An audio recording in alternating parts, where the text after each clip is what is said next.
Welcome into 11 Personnel presented by Monticello Bank. In business, serving your community for 128 years.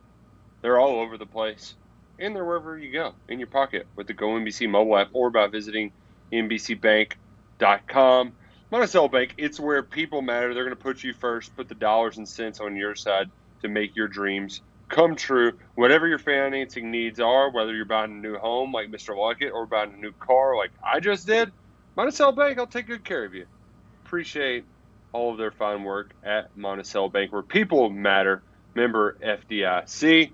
I'm Nick Roush. He's Adam Luckett. This is 11 Personnel, and fall camp is officially we're in the meat and potatoes of it, Mr. Luckett. We're in the meat and potatoes of it, and we haven't hit a dull spot yet. We haven't had the Mark Stoops is ripping everybody's ass portion of the podcast yet, or not podcast of preseason camp yet, but we have started to hear some things from fall camp, started to get some positive reports. Look at I'm at the point too where I'm just like trying to temper expectations on myself because I don't want to put the cart in front of the horse. This is my least favorite time of the year.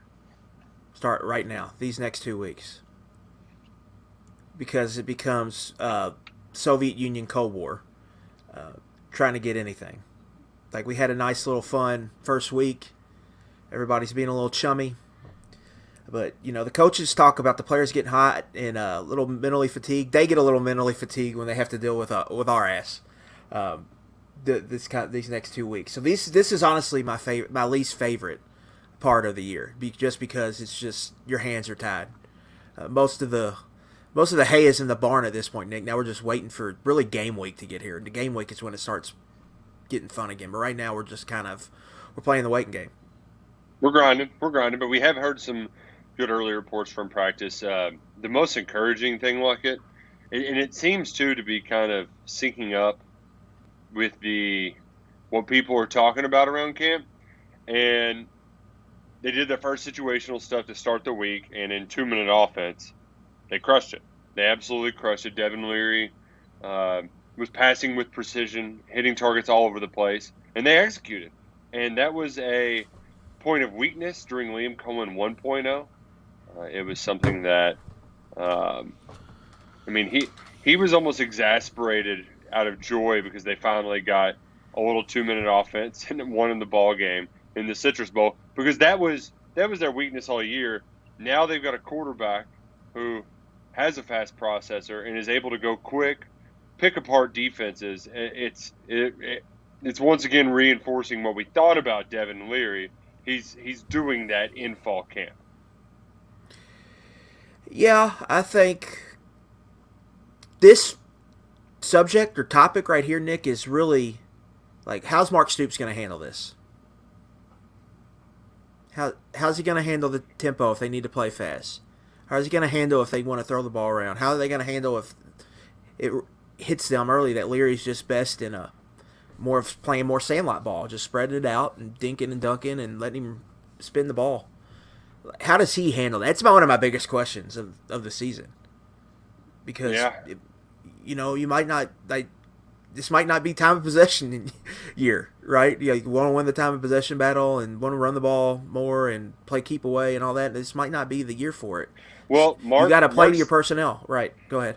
He said the rule changes aren't going to affect him that much. Maybe though he is a little bit more lenient because the clock is going to keep rolling, even if you are passing the ball. It's not. It's NFL. As long as you're throwing completions, yeah. Right, exactly. So maybe that's a way that does enable them to do that. But that is, I think I mentioned it. I don't know. We talked about it earlier on in the year, and it does feel like that stuff is coming to fruition. Like the big question mark of, will Stoops be able to handle the sort of aerial attack? It's gonna happen. It's gonna happen at some point. Yeah. I mean, we're just gonna have to wait and see how that plays out, but we all know the offense is just going to be different. The strengths are different. The weaknesses are different. We even heard Stoops is even kind of alluded to, Nick, that it's going to be different than like their ground and pound typical approach this year. Mm-hmm. So they're going to just have a different way they go about things. And so what my question is just, what does that look like when it's a close game in the third quarter or whatever? Like, do you go back to old? You stay out of your comfort zone, or you go back to old reliable? And so we're gonna find out here pretty soon. Seed says Stoops and Coen have said they trust each other, so he's gonna have to put a lot of trust in him. They're gonna have to put a lot of trust in Devin Leary, and I don't know if I've heard a bad word about Devin Leary. I'm hard pressed to find one. The folks who are privy to watch him practice, it's just making the passing game routine. It felt like it was like pulling teeth to try to get the aerial attack off the ground for so many years, and now it's just effortless. And he's finding guys all over the field.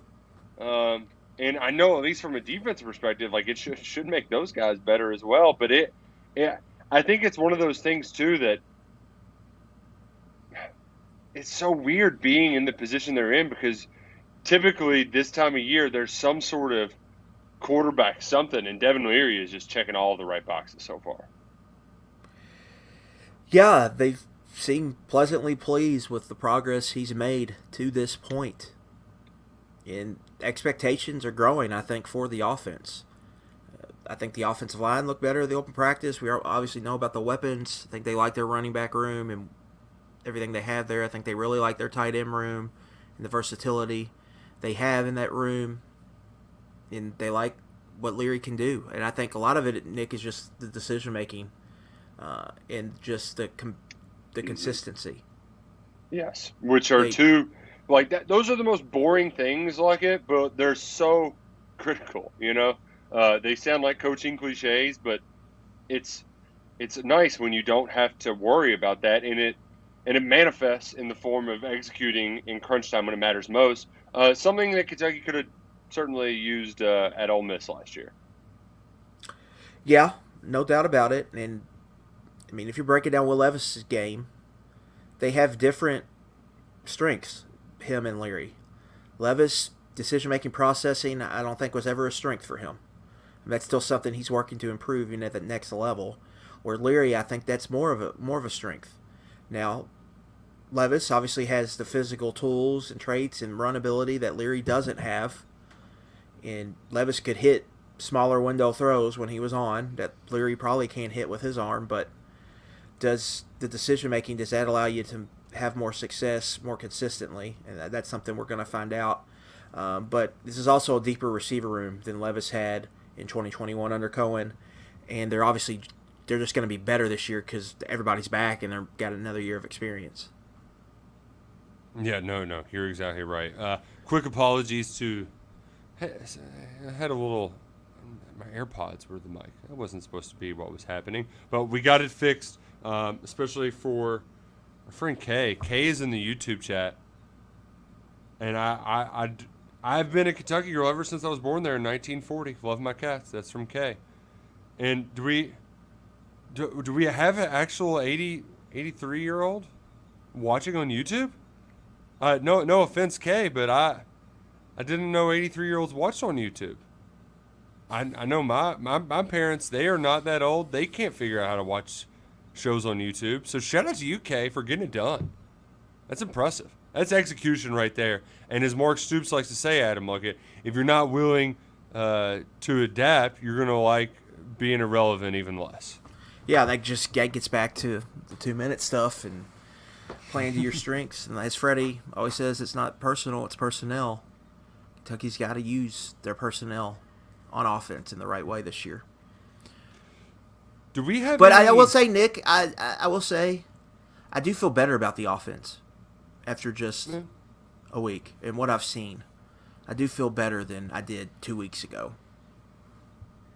Is it because of Devin Leary? Is it the offensive line? All of the above? I think Leary's hitting important checkpoints. He's been everything they thought he would be going into the season. And I think the offensive line looking competent against Kentucky's defensive front was a big thing for me on Saturday. Especially in the run game. That was nice. And seeing the running backs show some explosiveness and show an ability to define the seam, right, and make some plays on the outside. I know we've talked about it ad nauseum, but, I do think this is the year the tight ends and running backs are actually going to be a critical part of the passing game. A lot of it's going to be out of necessity because you've got 4 receivers you can trust right now. That's it. Right? I mean, maybe 5 with DeKel Crowdis, like that. There's not a lot there. So those running backs and tight ends are going to have to be involved. And if I had to pick did not see this coming, it's Demi Sumo Karmbe. He could. I know a lot of folks are going to talk about Cummings, but the tight end group, I feel like DSK could end up becoming he could be that running back like it. We talked about potential breakthrough players. He could be that one that does emerge as a big time role player for this program. Yeah, I think he'll have a clear, defined role throughout the season for Kentucky. How that kind of plays out, we'll have to see. But yeah, he's definitely going to be a piece that they use in multiple different ways. One thing we hinted at a little bit, but we didn't really dive into. We're not going to go full Sean Payton and just say that Rich Scangarello is the worst thing that's ever happened to the Kentucky football program. But, every time you talk about what was wrong previously, it just, yeah. Did you see the quote from Dane about learning how to be receivers? I did. Instead of just running around like we got our heads cut off, like chickens with our heads cut off. That was. I saw Scott Woodward was getting interviewed by our friend Jeff Drummond over at Cats Illustrated, and his thing was like Rich was more like let them figure it out. They're pros. Don't be super strict on how they need to do things. Don't coach them. and Coen is very much strict on like this is how you do it. This is how we need you to do it. So I found that interesting. Well, and I don't know how that manifests itself, but maybe you have a little bit of a tighter leash on some of the stuff. I don't know. I don't know what that means for those guys, but they're certainly being asked of more. There's no doubt about that. I also found some of the comments about. I mean, we had already heard some of the stuff about the offensive line at SEC Media Days, but to see it in practice, I mean, turns out Kentucky had some good players last year. They just didn't know what the hell they were doing. Like, it's plain and simple. Or playing out of position. That too. Well, I mean, if you want to break it down, like Jagger Burton was playing too early. Yeah. He was playing. I mean, he played 13 games, started every game, played like 700, 800 snaps. He was just playing too early. Eli Cox was playing center. That just wasn't a good fit. Kenneth Horsey is a much better guard than he is tackle. You just had guys playing out of position, and so I think that is helping a lot. Getting those two back at guard and locking that down, especially for a center to have 2 experienced guys right around you, is going to help a lot. And then tackle, you had Marcus Cox, who's just played a lot of football. Mr. Reliable is a legit NFL draft prospect. So you've got, if you put that all together, you've got some pieces there. Now you just have to, your scheme needs to go out and let these guys play good football. And I think we're seeing that, at least so far. I mean, we're talking about one practice. It's hard, but it's all we got right now.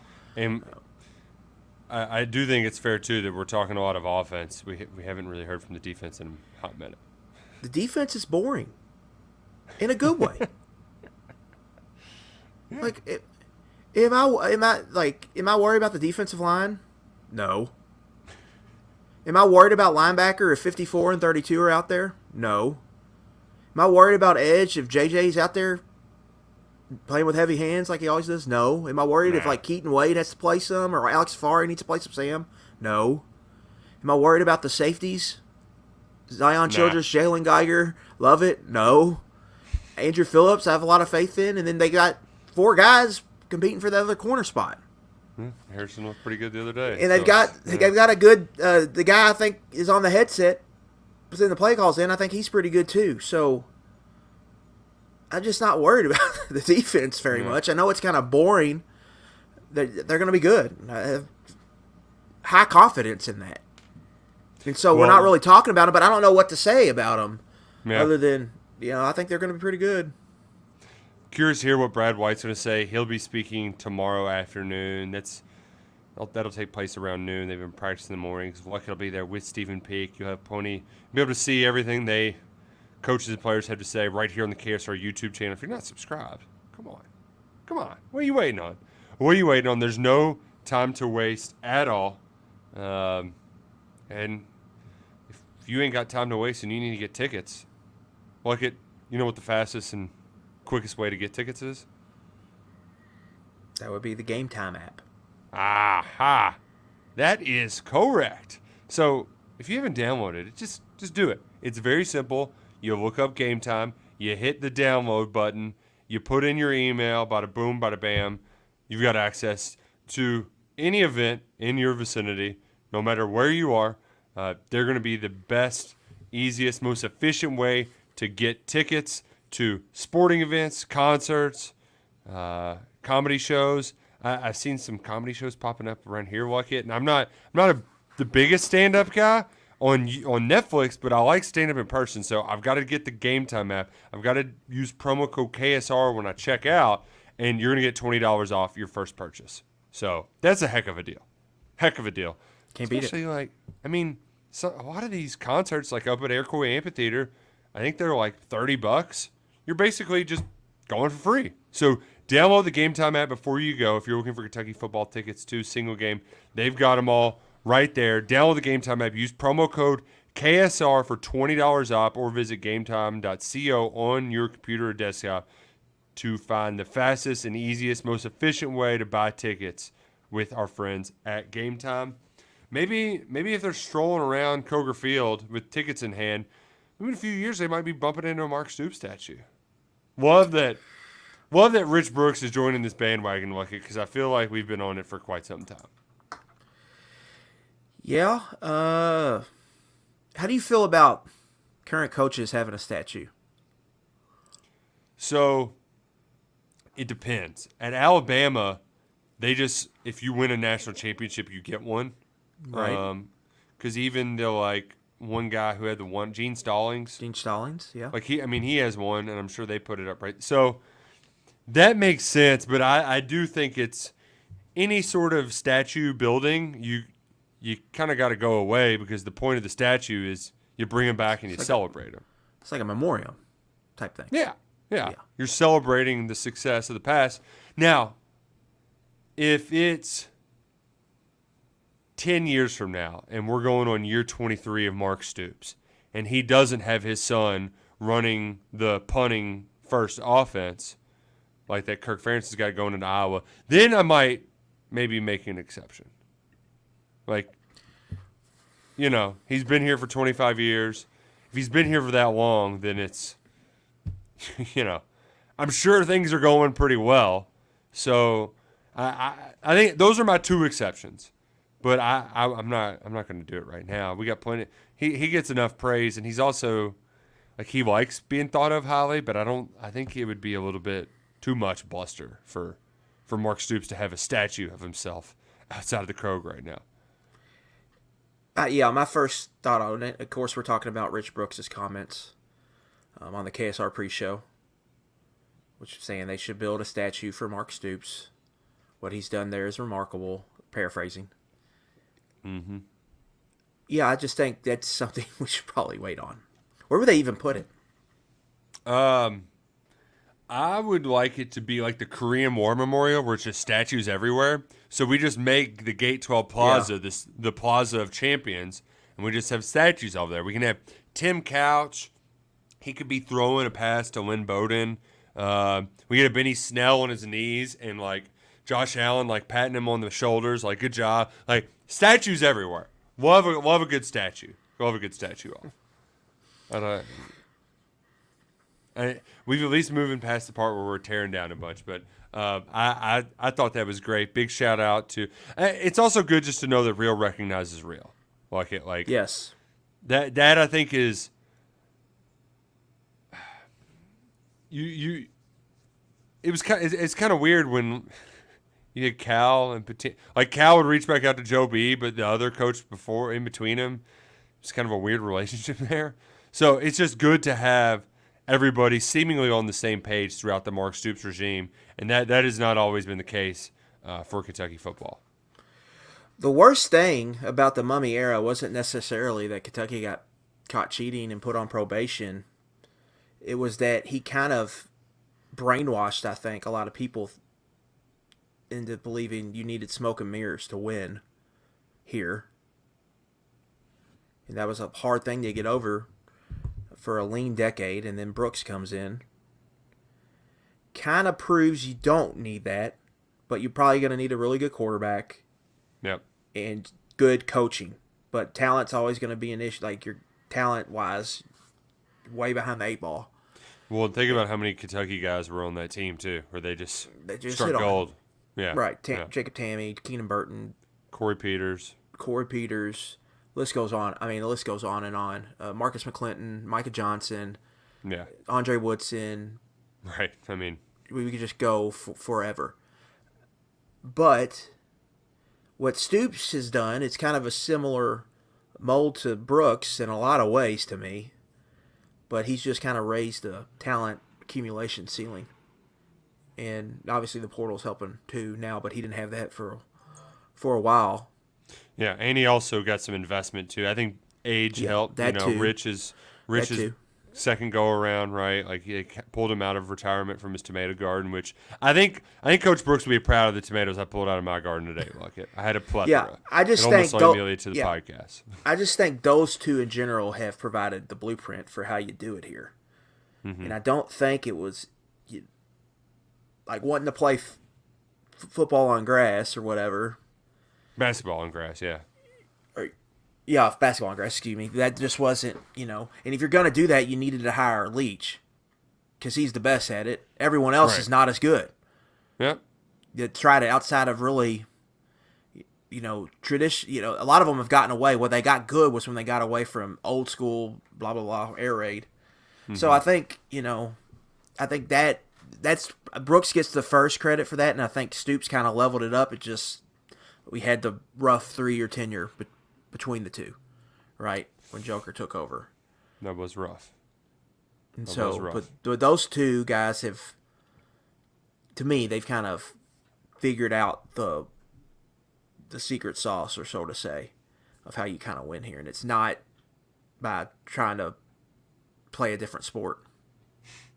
One thing that playing triple option or whatever. You can win legitimate. You can be a legitimate program here, doing it the good old fashioned way. Which I think both of them like old fashions. Another thing they share in common. Yeah, that too. Yeah. Maybe that's the ticket. Maybe it's not that. Maybe it's just liking the brown water. Yeah, it's good for you. It's good for the soul. We don't have a ton of guests on our show. Paul Feinbaum does. I know Devin Leary was on today.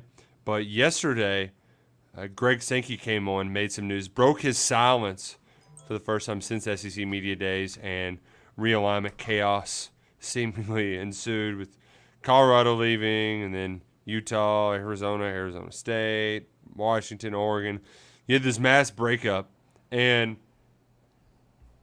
I like that he included some pot shots at the Big Ten. We don't need to be in 4 time zones to have to matter, which I thought was a good line here and there. But the two biggest takeaways that Sankey shared, it was one, we're not in a rush to go looking for other schools. Like, we're well aware of what's happening, but we're not shopping for more. We like our 16.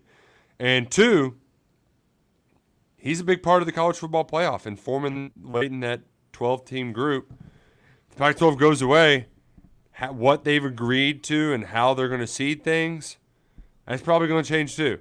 So it took them long enough to figure out a format like it. I don't know how they're going to find a new one to agree to in just a year's time, but conference realignment is certainly going to it'll at least get that conversation going, so that we might just not have automatic bids at all, which I would be perfectly okay with, because conference championship games, it was fun early on, Luckett, but I mean, we're past that now. Now it's just a money grab. Like that, you don't even have divisions you're playing in anymore to get like a true conference champion. I mean, that just feels like a relic of. Those are going to go by the wayside with the 12-team playoff. Like, what do you need that for? That was a de facto playoff game, so why even have it? I mean, they're only going to keep it just as a revenue grab. I think the playoff is the kicker here. That's, to me, the first domino as far as the SEC is concerned. What do they agree on? They stay at 12? They go down to 8? Go down to 6? Go to 16? I mean, I think a lot of stuff's on the table. At-large bids, non-at-large bids, how you kind of manage that whole thing is going to be important for the SEC. And then once they figure that out, then the SEC's got to figure out, do we want to add some teams or not? The teams they would probably add, Nick, are in the ACC. North Carolina, Virginia, Clemson, Florida State. They've got that grant of rights till 2036.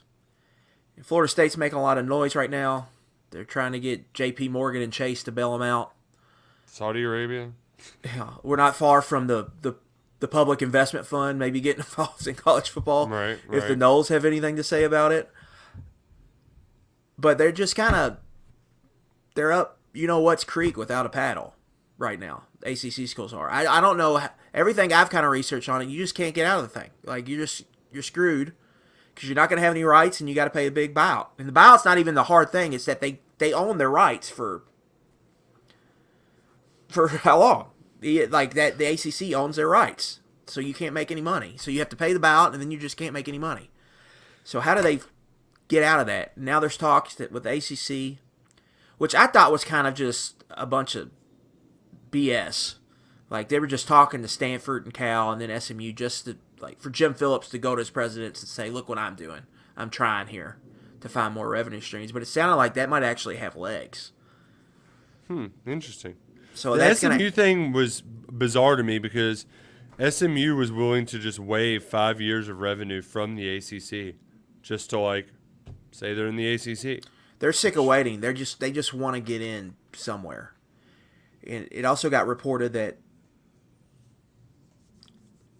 SMU and San Diego State were going to get invites that Friday from the Pac-12. Like, the Pac-12 was going to have that meeting. They were going to agree to the Apple deal.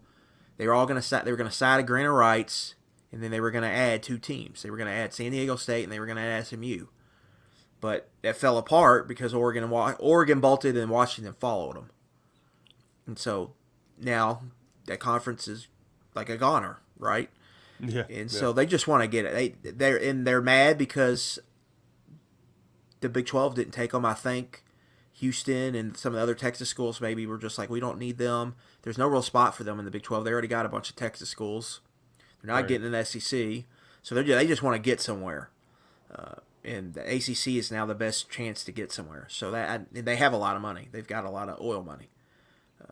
So I think that probably plays into that. But we got to see how the ACC shakes out. I don't know what that's going to look like. And what will that extra how much? I don't imagine it's going to be a lot, because all they're going to get out of that is the after dark window for Cal and Stanford, essentially. They're going to get ESPN, I would assume, to throw them a couple more bones. But how much is that even going to move the needle? Yeah. Right. How are you just, are you throwing very little at the problem if you do that? I mean, it's a debt. It's like if you have $50,000 in debt, are you just paying $500 off? How much is that helping? No, you're exactly right.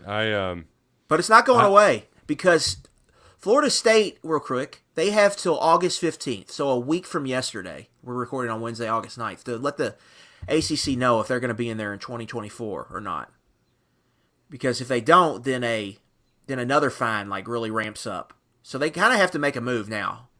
So things can either get settled right quick, for at least for a year, and then we can do this dance next summer, or they have to go now. And so that's something we're going to find out here in the coming days. What's crazy is it doesn't seem like anybody really cares that much or wants them that much. So I guess they're going to be stuck. And in all of it, it's just wild to me that the ACC is like, we're going to have this. Everything else is moving parts except for the ACC because they have this lockdown. I don't even know how to put it. Contract. So that grant of rights is a steel cage. Nobody's got the key, and they're just handcuffed. I mean, yeah. Put it simply, stuck. They're absolutely stuck. So, but enough realignment talk. We got a little bit into the weeds there, some. But let's get into the weeds a little bit here with what's happening elsewhere around the SEC. A lot of Graham Mertz hype right now, Luckett. Are we falling for it? Are we falling for the Graham Mertz hype? I just think that he's going to be their starter, and that's probably going to be announced. They have their scrimmage on Thursday, Nick, which they're moved up 2 days from Kentucky because they play on that opening Thursday. Right. Mm-hmm. I'm assuming Napier on that day, or maybe a couple days after, he's going to announce Mertz as a starter. He's getting all the reps with the ones, according to Gators Online, or on 3 site. So, yeah, Graham Mertz is going to be Florida's starting quarterback for the Week 1 game against Utah. So, expect that. And then over at South Carolina, Nick, Juice Wells hasn't practiced yet. They're saying it's kind of soft tissue type thing, like. Never heard that before. Precaution, yeah. But also South Carolina, the Kerryon Joyner is like legitimately their running back 1 right now. Yeah, RB1, which is fascinating. Because I never thought of him as being like this super duper athlete that could do all these things, but I mean, so Kerryon Joyner good enough for right now. If you don't remember the name, he was their Lynn Bowden. Played receiver, was a high school quarterback. Yeah, but and then they had to put him in a Wildcat. Yeah, not near as good as Lynn Bowden. That's a good way to put it. Because he hasn't been in that running game, but out of necessity, when they had to promote the GA to be their starter, he took a lot of snaps for him that year.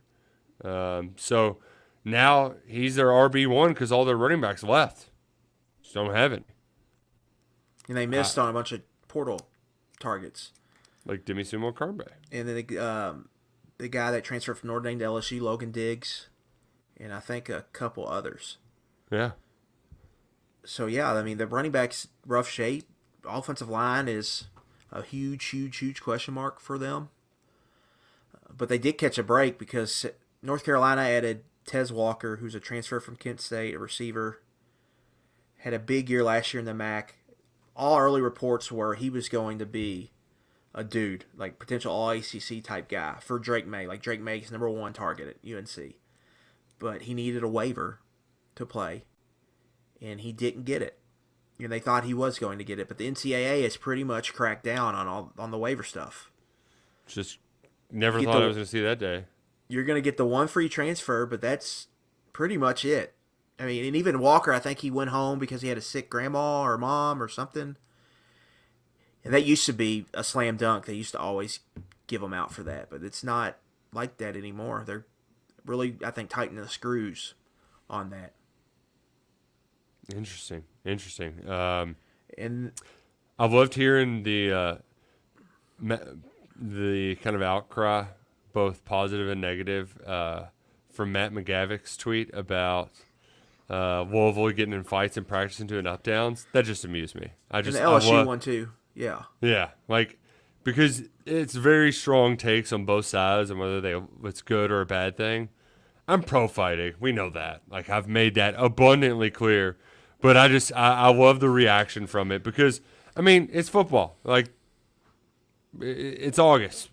They're going to need to be broken up. I mean, does people not watch Hard Knocks? Do not pay attention to NFL training camp at all?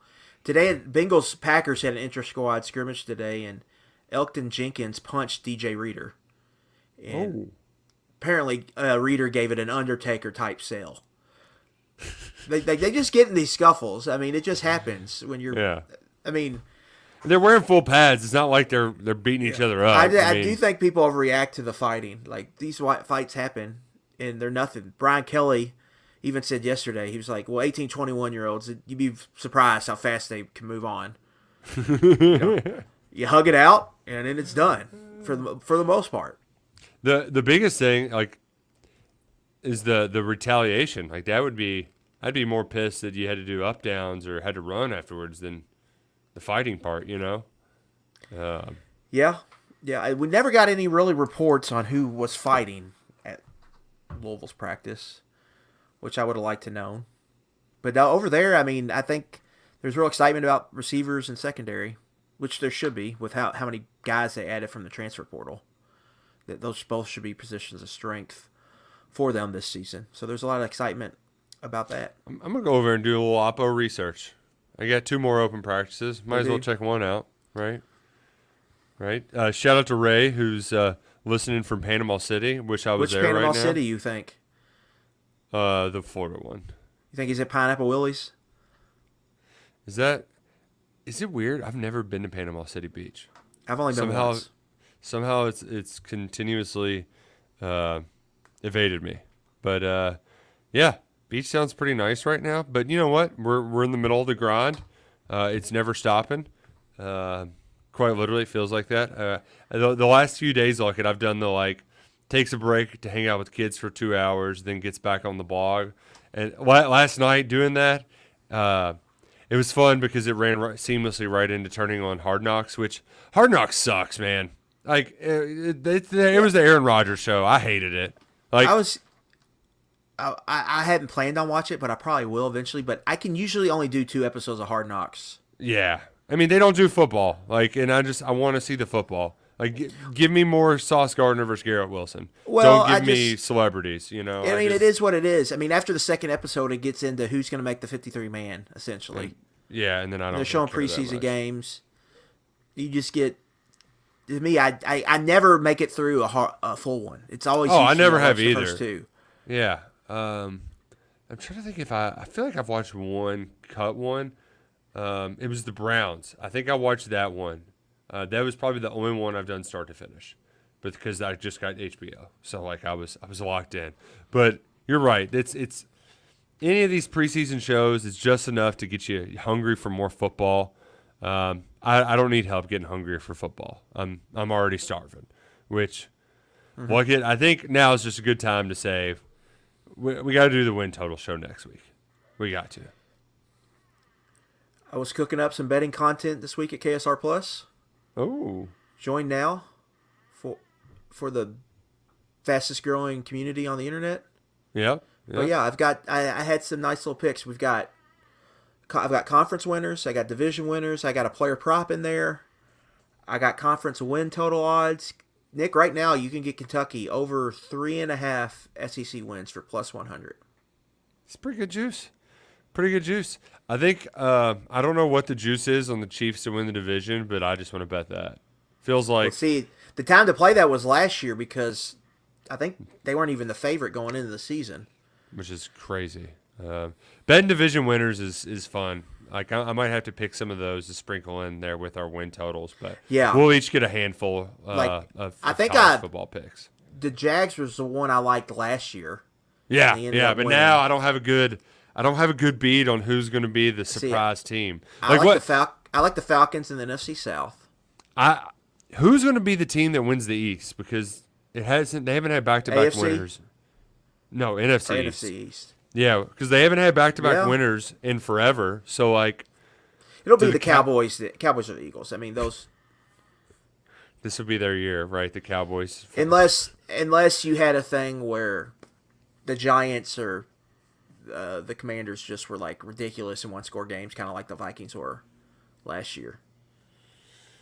Oh man, yep, it's getting close to football. Yeah, I didn't even think about that. Yeah, there hasn't been a return winner in that division in like 12 years. Yeah. They haven't had back. Yeah, I like the Falcons NFC South. I like the Lions in the North. Lions NFC North. In the North. Yeah, but which is weird. It's pretty close odds though. Yeah. The other thing too that you can do, just parlay a couple of these. like 3 of those division winners. Maybe get a heavy favorite, sprinkle the Chiefs in there or something. Yeah. So that's another fun way. But we can get all of this much more organized. Steven can get us some graphics. We can have some timers. And it's going to be a lot of fun next Wednesday when we really scratch our gambling itch live at 5 right here on the KSR YouTube channel. We appreciate y'all tuning in, hanging out in the chat. We've got a YouTube chat MVP. It's our guy Matt G. He doesn't like when I say go Cats, go Crow Green, but he is the man on the YouTube chat. Join the fun, subscribe. And don't forget our friends at Game Time, promo code KSR, and over at Monticello Bank, our presenting sponsors here at 11 Personnel. He's Adam Luckett. I'm Nick Roush. Go Cats and go Crow Green.